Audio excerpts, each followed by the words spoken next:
জিয়াউর রহমানকে কটূক্তি করে তোপের মুখে পড়েন জাতীয় নাগরিক পার্টির মুখ্য সংগঠক নাসির উদ্দিন পাটোয়ারি। এমনকি এ নিয়ে নিজ দলেও ব্যাপক সমালোচিত হন তিনি। সেই পোস্টেই এনসিপি দুই শীর্ষ নেতা সার্জিস এবং হাসনাত আব্দুল্লাহ প্রকাশ্যে দ্বিমত জানান।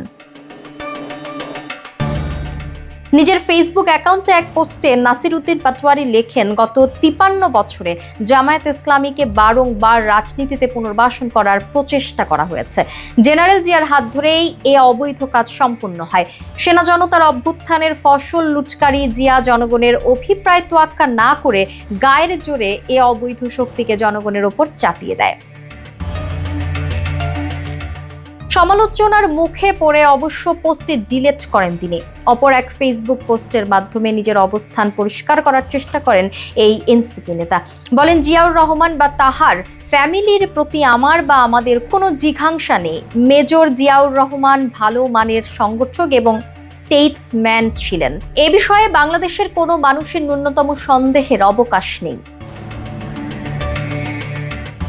জিয়াউর রহমানকে নিয়ে কটূক্তি করায় সামাজিক যোগাযোগ মাধ্যমে নিন্দা ও প্রতিবাদের ঝড় শুরু হয়। অনেকেই বলছেন, রাজনীতি করতে হলে দেশের ইতিহাস সম্পর্কে ন্যূনতম যে পাঠ প্রয়োজন তা না নিয়েই রাজনীতিতে নেমে পড়া দলের জন্য তো বটেই, তা দেশের জন্য ভয়ঙ্কর। এই ঘটনায় নাসিরকে অবশ্যই প্রকাশ্যে ক্ষমা চাইতে হবে। মোহাম্মদ এরশাদ মাহমুদ নামের এক ফেসবুক ব্যবহারকারী মন্তব্য করেন, স্বাধীনতার ঘোষক শহীদ প্রেসিডেন্ট জিয়াউর রহমানকে নিয়ে অযাচিত মন্তব্য করার যে ধৃষ্টতা তুমি দেখিয়েছো তা অত্যন্ত লজ্জাজনক। এতে যে বিভাজন তৈরি হয়েছে এর দায়ভার তোমাকেই নিতে হবে। এস মামুন হাসান নামক এক ব্যক্তি বলেন, শহীদ জিয়া নিজে ক্ষমতা দখল করেননি, ওনাকে ক্ষমতায় বসানো হয়েছিল দেশের বৃহৎ স্বার্থে। কারণ সবাই ওনার যোগ্যতা সম্পর্কে অবগত ছিলেন। উনি দায়িত্ব নেয়ার পর যে উত্তাল পরিস্থিতি সামাল দিয়েছেন সেটা সম্ভব হয়েছিল কারণ উনি যথাযথ পদক্ষেপেই দিয়েছিলেন।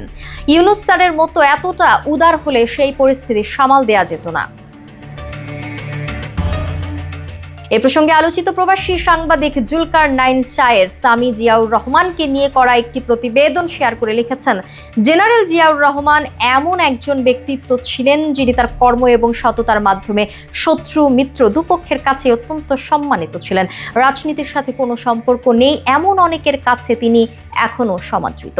বাংলাদেশের রাজনীতিতে যারাই জিয়াউর রহমানকে ভিলিফাই করার চেষ্টা করেছে তারা ইতিহাসের আস্তাকুঁড়ে নিক্ষিপ্ত হয়েছে।